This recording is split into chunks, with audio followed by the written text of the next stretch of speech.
Assalamualaikum warahmatullahi wabarakatuh. Ya, perkenalkan nama saya Muhammad Dwi Setiawan. Saya dari kelas IKM 9 semester 3 di mata kuliah Dasar Biomedik 3 yang dipandu oleh dosen Ibu Halimatus Sadia Lubis, STR Kep MKM di Universitas Islam Negeri Sumatera Utara. Nah, pada kesempatan kali ini saya akan menyampaikan informasi mengenai tentang imunisasi. Berbicara tentang imunisasi, latar belakang dari imunisasi itu sendiri yaitu menurut WHO pada tahun 2018 mereka menemukan bahwa ada sekitar 20 juta anak di seluruh dunia atau sekitar 1-10 anak yang tidak mendapatkan imunisasi. Dalam hal ini, anak-anak melewatkan vaksinisasi yang mampu melindungi diri mereka dari berbagai penyakit seperti campak, difteri, dan tetanus. Mayoritas anak-anak yang tidak mendapatkan imunisasi merupakan anak yang tinggal di negara yang memiliki sistem kesehatan yang kurang memadai. WHO memprediksi apabila tingkat vaksinisasi menurun, maka kasus penyakit seperti campak, difteri, dan tetanus akan meningkat. Nah, berbicara mengenai imunisasi itu sendiri, maka tidak afdol kalau kita tidak mengetahui apa itu imunisasi. Imunisasi berasal dari kata imun, kebal, atau resisten. Imunisasi merupakan suatu tindakan untuk memberikan kekebalan dengan cara memasukkan vaksin ke dalam tubuh seseorang.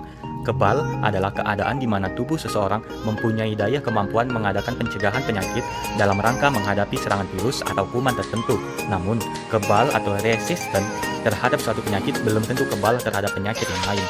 Imunisasi adalah suatu upaya untuk menimbulkan atau meningkatkan kekebalan seseorang secara aktif terhadap suatu penyakit sehingga bila suatu saat terpajan dengan penyakit tersebut tidak akan sakit atau hanya mengalami sakit ringan menurut Permenkes RI 12 tahun 2017. Kemudian, mengapa imunisasi itu perlu untuk dilakukan? Tujuan imunisasi yang utama yaitu untuk memberikan perlindungan terhadap penyakit yang dapat dicegah dengan imunisasi. Menurut Permenkes RI tahun 2017, program imunisasi di Indonesia memiliki tujuan umum untuk menurunkan angka kesakitan, kecacatan, dan kematian akibat penyakit yang dapat dicegah dengan imunisasi atau PD3I. Sedangkan tujuan khusus dari imunisasi ini diantaranya tercapainya cakupan imunisasi dasar lengkap pada bayi sesuai target RPJMN target tahun 2019 yaitu 93%.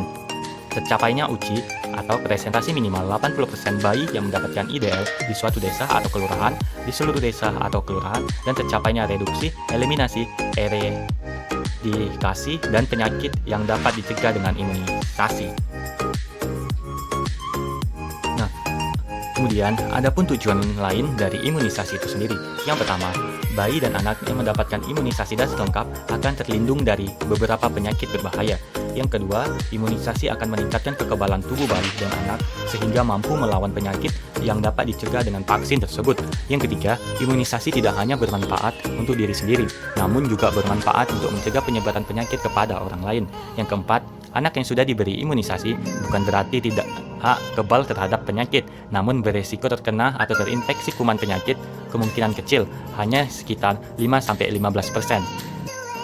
Selanjutnya, imunisasi itu sendiri terdiri dari beberapa jenis imunisasi, di antaranya yaitu adalah hepatitis B, polio, BCG, DPT, HIV, campak, MMR, PCV, rotavirus, influenza, tifus, hepatitis A, varicella, HPV, Japanese encephalitis, dan dengue. Lalu, siapa sih yang berhak untuk menerima imunisasi tersebut? Imunisasi dasar pada usia 0 bulan yaitu 1 dosis hepatitis B, usia 1 bulan yaitu 1 dosis BCG dan polio, usia 2 bulan 1 dosis DPT, hepatitis B, HIV, dan polio, usia 3 bulan 1 dosis DPT, hepatitis B, HIV, dan polio, usia 4 bulan 1 dosis DPT, hepatitis B, HIV, dan polio, usia 9 bulan 1 dosis campak atau MR. Sedangkan untuk imunisasi lanjutan, usia 18-24 bulan, yaitu 1 dosis DPT, hepatitis B, HIV, dan campak atau MR, kelas 1 SD sampai sederajat, yaitu 1 dosis campak dan DP, dan untuk kelas 2 sampai dengan 5 SD sederajat, yaitu 1 dosis PD. Selanjutnya, kapan waktu dalam pemberian imunisasi itu sendiri? Untuk yang pertama, penyakit polio. Imunisasi polio pertama kali diberikan saat anak baru lahir hingga usia 1 bulan. Kemudian vaksin kembali diberikan tiap bulan, yaitu saat berusia 2, 3, dan 4 bulan. Untuk penguatan, vaksin bisa kembali diberikan saat anak mencapai usia 18 bulan. Vaksin polio juga bisa diberikan untuk orang dewasa dengan kondisi tertentu. Yang kedua, penyakit hepatitis B. Vaksin ini diberikan untuk mencegah infeksi hati serius yang disebabkan oleh virus hepatitis B. Vaksin hepatitis B diberikan dalam waktu 12 jam setelah bayi lahir dengan didahului suntik vitamin K minimal 30 menit sebelumnya. Lalu vaksin kembali diberikan pada usia 2, 3, dan 4 bulan. Dan untuk yang ketiga, yaitu influenza. Vaksin ini diberikan untuk mencegah flu. Vaksinasi ini bisa diberikan pada anak berusia 6 bulan dengan frekuensi pengulangan 1 kali tiap tahun hingga usia 18 tahun. Dan yang keempat adalah untuk tifus. Pemberian vaksin tifus dapat dilakukan saat anak berusia 2 tahun dengan frekuensi pengulangan tiap 3 tahun hingga usia 18 tahun. Dan yang kelima adalah dengue. Imunisasi dengue dilakukan untuk mengurangi resiko demam berdarah yang disebabkan oleh nyamuk Aedes aegypti. Vaksin dengue diberikan 3 kali dengan interval 6 bulan pada usia 9 hingga 16 tahun. Dan yang keenam adalah untuk penyakit campak. Imunisasi campak diberikan saat anak berusia 9 bulan. Sebagai penguatan, vaksin dapat kembali diberikan pada usia 18 bulan. Tetapi bila anak sudah mendapatkan vaksin MMR, pemberian vaksin campak kedua tidak perlu diberikan. Lalu, di mana saja tempat untuk melakukan imunisasi itu sendiri? Imunisasi itu sendiri bisa kita dapatkan di pelayanan kesehatan yang ada di posyandu, puskesmas, rumah sakit, dan tempat praktek dokter khusus anak. Lalu, bagaimana cara melakukan imunisasi itu sendiri?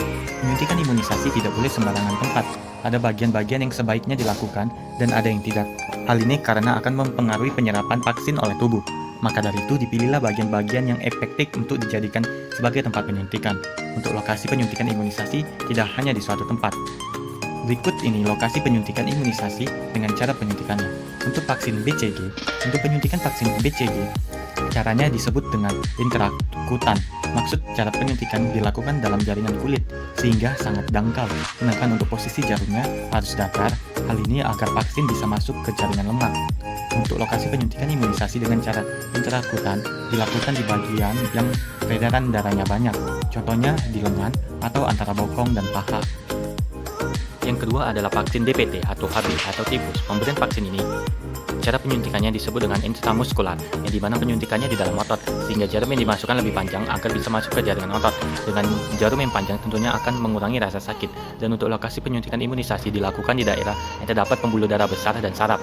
Jika yang diimunisasikan anak berusia di bawah 1 tahun, lokasinya adalah di paha, sedangkan untuk anak yang lebih besar lokasi penyuntikannya di lengan atas. Dan yang ketiga adalah campak atau MMR atau varicella. Pemberian vaksin ini cara penyuntikannya dinamakan subkutan, yang dimana penyuntikannya dilakukan di bawah jaringan kulit, namun sebelum otot. Untuk cara melakukan dengan cara mencubit terlebih dahulu bagian yang akan disuntik.